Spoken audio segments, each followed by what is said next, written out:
I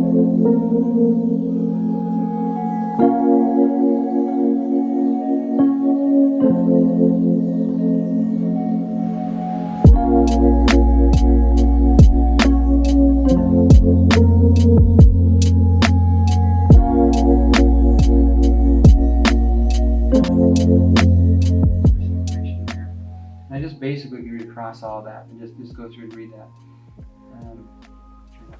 This CCTV is a little slow. I need to get there. So my story really started when I was about 7 years old.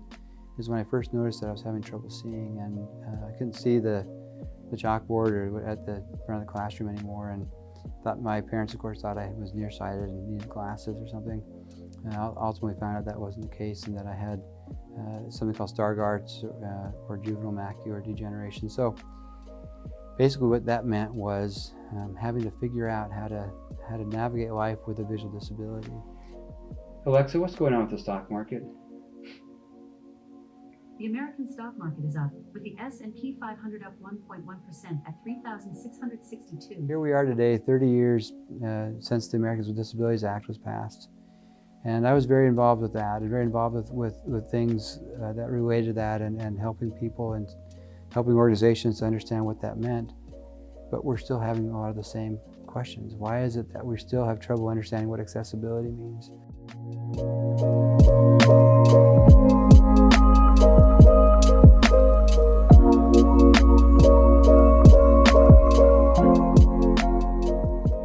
I was born in '83. I kind of grew up thinking that, well, we already have the ADA. Accessibility is a law. The sad part is you almost have to go through litigation and investigations and submit with the Department of Justice or EEOC for employment, and you have to work with your federal partners to make sure that the states and your local counties and cities are following that. So it's tough. It's tough because you have to be the educator, and you have to be the person holding people accountable, and for people with disabilities who want to live their life and be included in the community like anyone else, that's a lot to put on somebody that we've got a long way to go, unfortunately.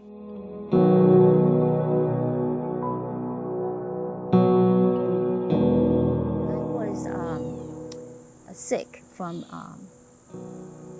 polio when I was 4 years old. If I find it a little challenging already for me to get a job, for people with disability there that don't have education, it's out of the picture for sure, and that's why there's such a high rate of unemployment there. So this actually kind of prompted me to start to have the idea I would like to help other people with disabilities. Because how they're raised and how the environment, how they were perceived, they are not encouraged to be independent enough, not just daily living wise, but also even financially.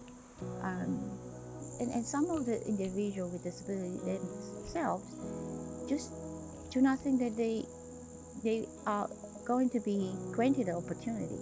Something that they cannot work, and something, well, nobody's going to hire me.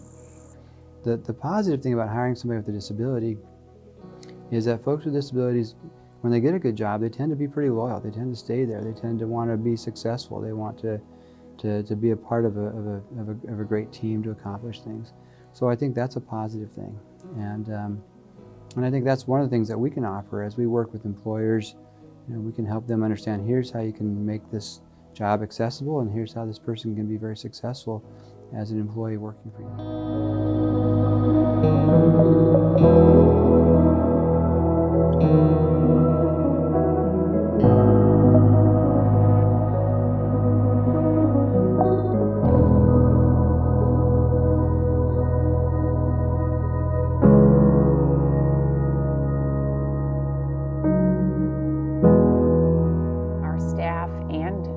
advocate groups who are interested in being more involved in state and local government have come to us and said, you know, we're struggling with access at City Hall. Just going through the police station, the locked doors, you know, the bathrooms were not ADA accessible. The elevator certainly has some issues. So all of those things compounded with, you know, we've got some staff who are deaf or hard of hearing, and, you know, fire alarm and emergency concerns. So, you know, as an employer as well, to send staff to state, you know, to public meetings in an environment that could potentially, you know, be hazardous, you know, is concerning. What we've seen over the past 30 years is people may have had a plan, but I'm not sure that everyone knew what the plan was or how they were going to implement it.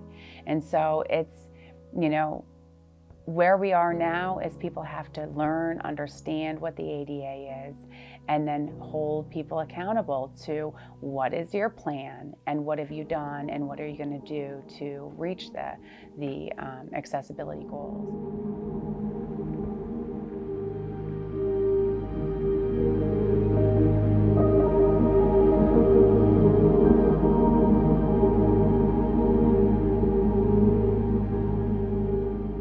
Well, it would make me feel like I mattered.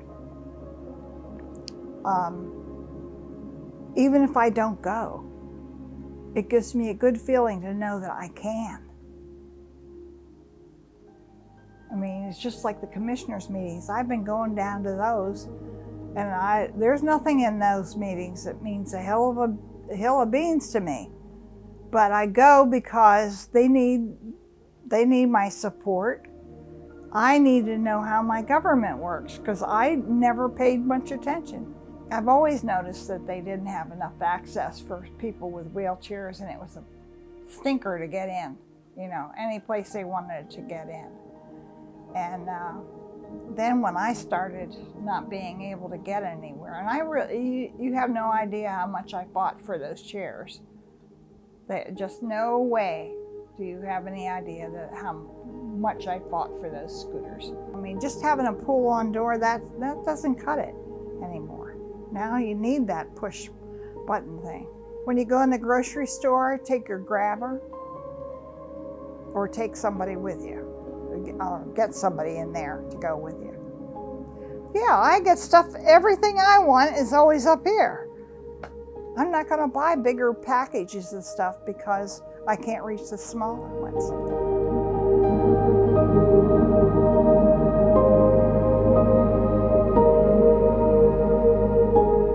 The Roads to Freedom has done a good job of pointing out some of the physical accessibility issues we have here, but I think also it's pretty clear that we still have a ways to go. And there's some people I've worked with, you know, at the city and the county that I think they're starting to think about where to go and some of the things we can do to be more successful. That's a good start, and I think that's just going to take some time. And I'm a person that doesn't like to wait. I like to get things done right now. You know, how can we help people?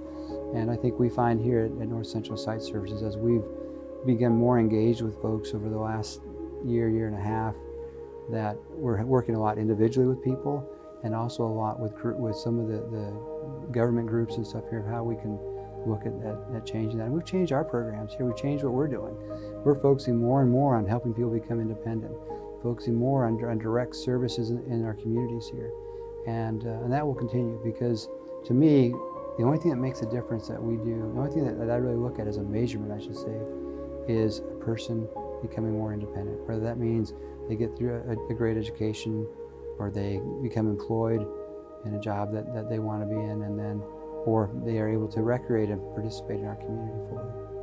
Look at the person first. You know, you're a person before a disability. You know, it's not that person, you know, that blind person, or that, you know, deaf person, or that person who's confined to a wheelchair. Those are terms that, you know, we're talking about a person. So yes, David uses a wheelchair for mobility. Brian uses technology to help him access his computer. You know, we usually like to be called by our names, and you like to be called Ann, I like to be called Brian. And I think we see the person first. And And I think in our minds, instead of saying, oh, that person can't do, it's let's get to know the person, find out what he or she can do.